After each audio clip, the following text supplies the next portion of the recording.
Hello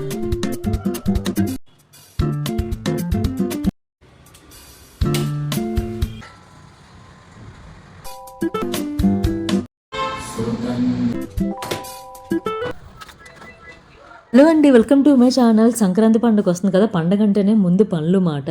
దీంట్లో మీకు home organisation, డీమార్ట్లో groceries తీసుకున్న గ్రాసరీ ఆర్గనైజేషన్, అలానే చిన్ని చిన్ని టిప్స్ కూడా, హౌస్ డీప్ క్లీనింగ్, సో అన్నీ వచ్చేస్తాయి అన్నమాట. మీకు ఈ బ్లాగ్లో నేనేం చేశానన్నది మార్నింగ్ 11కి స్టార్ట్ చేస్తే ఈవినింగ్ 4కి నాకు కంప్లీట్ అయింది డీప్ క్లీనింగ్.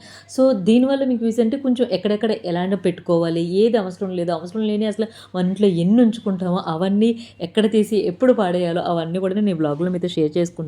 కనీసం మీకైనా యూస్ఫుల్ ఉంటుంది. మన హౌస్ చిన్నదైనా పెద్దదైనా సరే నీట్గా ఆర్గనైజ్డ్గా పెట్టుకోవడం అన్నది మన చేతుల్లో ఉంటుందండి. పండుగ వస్తుందని ఎంత సరదా పడతామో పండుగ పనులు అంటే అంతే భయపడతాం. బట్ నేనైతే ఆల్రెడీ హౌస్ అంతా బూజులు దులపడాలు, సామాన్లు క్లీనింగ్ అవన్నీ కూడా 10 days ముందే చేసేసుకున్నాను అనమాట, న్యూ ఇయర్ అప్పుడు. సో ఇప్పుడు ఏంటంటే రేపే భోగి పండుగ కాబట్టి సో ఇంకా కిచెన్ డీప్ క్లీనింగ్ మాత్రం లాస్ట్లో పెట్టుకుంటాను. ఎందుకంటే డీమార్ట్ నుంచి గ్రాసరీస్ అవన్నీ తెచ్చుకున్నాను అనమాట. సో గ్రాసరీస్ ఆర్గనైజేషన్ అదంతా కూడా మీకు ఈ వీడియోలో నేను చూపిస్తాను. నేనేం చేస్తాను, ఎలా పెట్టుకుంటాను, ఎంత క్వాంటిటీ తీసుకుంటానని చెప్పేసి. ఫస్ట్ ఆఫ్ ఆల్ ఇది ఒక టిప్ అండి. ఎప్పుడైనా సరే చిన్ని చిన్ని పప్పులు అంటే కొంచెం ఒక గుప్పుడు 2 గుప్పుళ్ళంత పప్పు కానీ పిండిలు కానీ ఏమైనా ఉన్నప్పుడు పెద్ద పెద్ద డబ్బాల్లో వేసుకోకండి. అది చూడడానికే బాగోదు ముందు. సో పెద్ద ఏదైనా వేసుకోవడానికి కూడా అవసరానికి పనికిరాదు మాట. ఏది ఎంత క్వాంటిటీ సరిపోతుందో అదే తీసుకోండి. అలానే ఇవి 2 గిన్నెలు తీసుకున్నాను అనమాట. సో నేను అన్నం కుక్కర్లో మానేసానని చెప్పాను కదా, సో ఇలానే వండి వారుస్తున్నాను. సో ఈ గిన్నెలు ఏంటంటే ఈక్వల్గా ఉండాలి, అడుగు గిన్నె బరువు ఉండాలి, ఈక్వల్గా ఉండాలి. ఆల్రెడీ ఇంతకుముందు చూసేప్పుడు చూపించే పాత గిన్నెలు 2 చూపించాను కదా, అవి రౌండ్గా వారుస్తుంటే పడిపోతున్నాయి. అందుకే అడుగు ఈక్వల్గా ఉండేలాగా నేను కింద గిన్నె అడుగున అది తీసుకున్నాను అనమాట. సో ఇంకా ఇప్పుడైతే ఒక పక్క నుంచి క్లీనింగ్ చేస్తానే, ఇంకో పక్క నుంచి వంట కూడా చేస్తున్నాను. ఇంట్లో వెజిటేబుల్స్ ఏమీ లేదు, ఎగ్సే లేదు, ఇంకా చాలా ఏవేవో లేవు మాట. గ్రాసరీతో సహా అన్నీ వెళ్ళి తెచ్చుకోవాలి. అందుకే ఉన్న కొన్ని వెజిటేబుల్స్తోనే నేను ఇలాగా ఫ్రైడ్ రైస్ అయితే చేసేస్తున్నాను. ఎగ్ ఫ్రైడ్ రైస్ అయితే చేస్తున్నాను అనమాట. ఒక పక్క చేస్తూనే ఇంకో పక్క నుంచి క్లీనింగ్ అవన్నీ చేసుకుంటున్నానండి. ఇంకా ఎప్పుడైనా సరే మీరు అంటే ఒక ఫ్రైడ్ రైస్ చేసుకోవాలి, వెజ్ అయినా ఎగ్ అయినా సరే. ఎగ్ అంటే ఎగ్ యాడ్ చేస్తే సరిపోతుంది. ఈ ఫ్రైడ్ రైస్ అయితే చాలా ఈజీ అండి. ఆనియన్స్, పచ్చిమిర్చి, క్యాబేజ్, క్యారెట్, ఇంకా స్ప్రింగ్ ఆనియన్స్ దొరికితే ఇవన్నీ, కారం, సాల్ట్, కొంచెం జీరా పౌడర్ వేసి ఆయిల్లో అలాగా కొంచెం వేగనివ్వండి. వేగాక ఆల్రెడీ వండిన రైస్ ఉంటుంది కదా, బాస్మతి కానీ నార్మల్ అయినా పర్వాలేదు, ఆ రైస్ని దీంట్లో వేసేసి ఫ్రై చేసేయాలన్నమాట. లాస్ట్లో దించే ముందు మ్యాగీ మసాలా, కరివేపాకు, కొత్తిమీర ఏదైనా మీరు యాడ్ చేసుకోండి. దీంట్లో ఎగ్ వేస్తే ఎగ్ ఫ్రైడ్ రైస్ అవుతుంది, లేదంటే నార్మల్ వెజ్ ఫ్రైడ్ రైస్ వేస్తుంది. పన్నీర్ అయితే పన్నీర్ ఫ్రైడ్ రైస్ అయితే అవుతుంది అన్నమాట.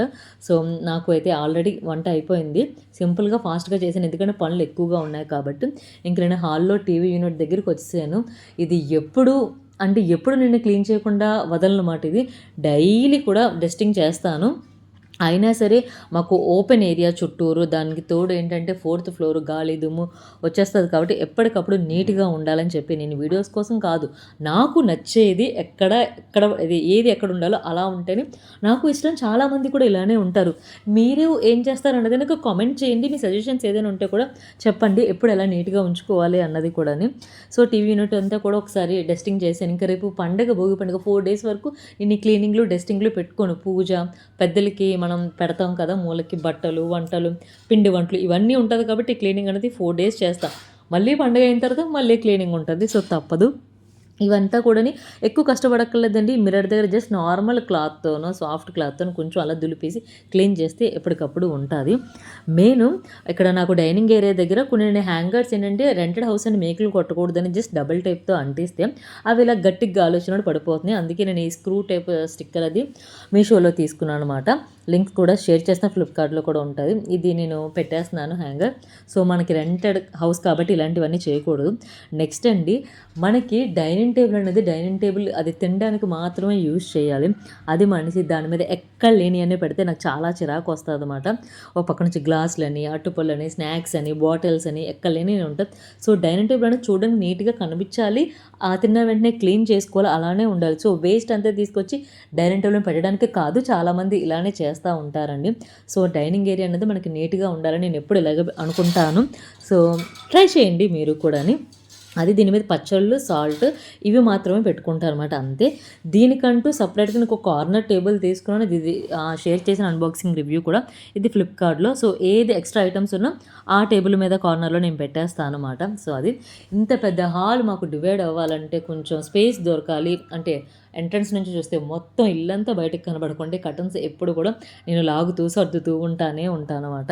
సో ఇంకా నా హాల్ అయితే క్లీనింగ్ అయిపోయింది, కుకింగ్ కూడా అయిపోయింది. ఇంకా బెడ్రూమ్కి అయితే వచ్చేసాను.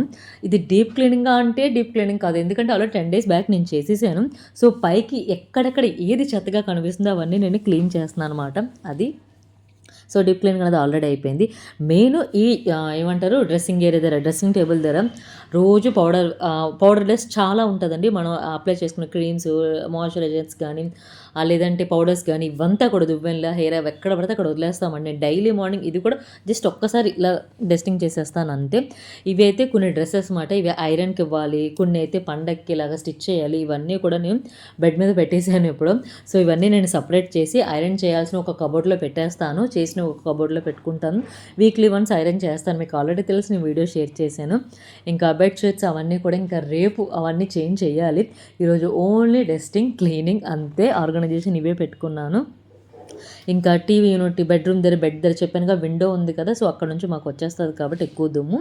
ఇవి డైలీ కూడా క్లీన్ చేసేస్తాను. డైలీ అంటే ఇప్పటికి నేను 4 days నుంచి చేయలేదు, ఈరోజు చేస్తున్నాను. అలాగే నాకు అనిపించినప్పుడల్లా చేస్తూ ఉంటాను అనమాట. ఎప్పుడైనా సరేనండి, మనకి ఎక్కడ తీసిన వస్తువు అక్కడ పెడితే ఎప్పుడు క్లీన్గానే ఉంటుంది.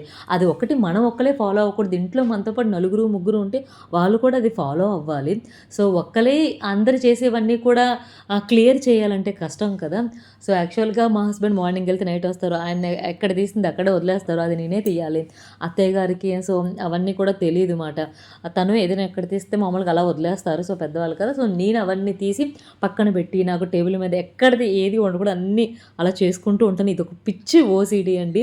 మీకు ఇంకో టిప్, మనం ఏం చేస్తామంటే మన ఇంట్లో ఖచ్చితంగా ప్రతి ఒక్కరింట్లో ఇది కామన్ మాట, ఏదైనా ఒక ఆయిల్ బాటిల్ కానివ్వండి, ఒక పౌడర్ డబ్బా, ఒక పప్పు, ఒక స్నాక్స్ ఏదో ఒకటి, అది మనం అసలు యూజ్ చేయం. ఒక్కసారి యూజ్ చేసి పక్కన పెట్టేస్తాం అన్నమాట. అది ఎప్పటికైనా పనికొస్తుందని చెప్పి చాలా రోజులు ఉంచుతాం. అలాంటివి ఏదైనా ఉంటే ఫస్ట్ పడేయండి, ఎందుకంటే అలాంటివి మెస్సే ఎక్కువైపోతూ ఉంటుంది. తెలియకుండా నేను చెప్పాక అబ్జర్వ్ చేయండి. నేను తీసుకున్న గ్రాసరీస్కి చూడండి కనిపించట్లేదు, దీనికి 5000 ఎలా అయిందో తెలియదు. అంతే కదా, డీమార్ట్కి వెళ్తే మనకు తెలియకుండా చేతికి కనిపించి తీసేస్తాం. ఆల్రెడీ నేను చాలా కంట్రోల్ చేసుకొని ఓన్లీ గ్రాసరీస్ నాకు ఇంపార్టెంట్గా ఏం కావాలి 1 month వరకు అదే తీసాను. ఎక్స్ట్రా డెకోర్ ఐటమ్స్ ఏమీ జోలికి కూడా వెళ్ళదు. అయినా 5000 ఎలాగైందో నాకైతే అర్థం కాదు. సో ఆయిల్ డబ్బా నేను ఎప్పుడు తీసుకుంటాను. ఇది ఇలాంటి కంటైనర్స్ నేను ఫ్లిప్కార్ట్ దాంట్లో దొరికి తీసేసుకున్నాను అనమాట. సో పప్పులు కేజీలు, అర కేజీలు, పావు కేజీలు ఇంకా కొంచెం ఉంటాయి కదా అవి. సో ఇవి 4 steps వస్తుంది మనకి. టోటల్గా 24, 22 ఎన్నో వస్తాయి అన్నమాట. సో ఇవన్నీ ఇలా వేసేసుకున్నాను. వేరుశనగలు అయితే ఇలాగా ఇప్పుడు వేస్తాను, రేపు ఎప్పుడో కూడా అవి వేయించే పెట్టాలి, లేదంటే పురుగు పట్టేస్తుంది అనమాట. నెక్స్ట్ ఈ కబోర్డ్లో ఈ ర్యాక్ కూడాని, సో ఆల్రెడీ అన్నిట్లో కబోర్డ్లో క్లీనింగ్ పేపర్స్ అవన్నీ అయిపోయింది. ఈ ర్యాక్లో చూసారా నేను పెట్టాను ఒకటి కబోర్డ్లో ర్యాక్, దాని వెంటే పోపుల బాక్స్ అదే పెడతాను. సో మీకు అది ఫ్లిప్కార్ట్లో దొరుకుతుంది, వాటి లింక్స్ కూడా ఇస్తాను. ఇంకేదైనా మిస్ అవుతే నాకు కామెంట్ చేయండి. సో వీటిలన్నిటిలో కూడా పప్పులు అవన్నీ వేసాను. మనకి పెద్దలకి వంటలు చేయాలి అన్న టైంలో ఏం చేయాలంటే, సో మనం కొత్త వాటితోనే తీసుకున్న వాటితోనే ఉండాలి. ఆల్రెడీ ఉన్న వాటితో కూరగాయలు, ఎచ్చాలు అట్లతో వండేకూడదండి. పూజ ఎలా చేస్తాం, వ్రతాలు ఎలా చేస్తాం పండగలకి, అలానే సంక్రాంతి పండుగకి పెద్దలకి మూలకి పెట్టినప్పుడు కూడా అన్ని కొత్తవి వాడే పెట్టాలి. సో ఈ విషయం అందరికీ తెలిసే ఉంటుంది, బట్ తెలియని వాళ్ళు కొంచెం తెలుసుకుంటారని చెప్తున్నాను.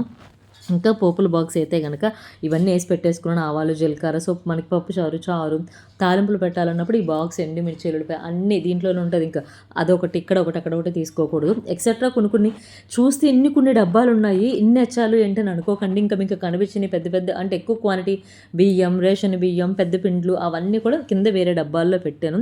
సో క్లీనింగ్గా కిచెన్ ఎలా ఉందో నెక్స్ట్ వీడియోలో షేర్ చేస్తాను అనమాట. మీరు పండగ పనులు చేస్తారా, ఎంతవరకు వచ్చింది, మీ టిప్స్ అండ్ సజెషన్స్ ఉంటే నాకు కామెంట్ చేయండి. ఇంకా గ్రీన్ టీ తాగుతూ కొంచెం రిలాక్స్ అవుతుంది. కంటిన్యూషన్ బ్లాగ్ ఇంకా ఉంది, నెక్స్ట్ వీడియోలో షేర్ చేస్తాను. నచ్చితే లైక్ చేయండి.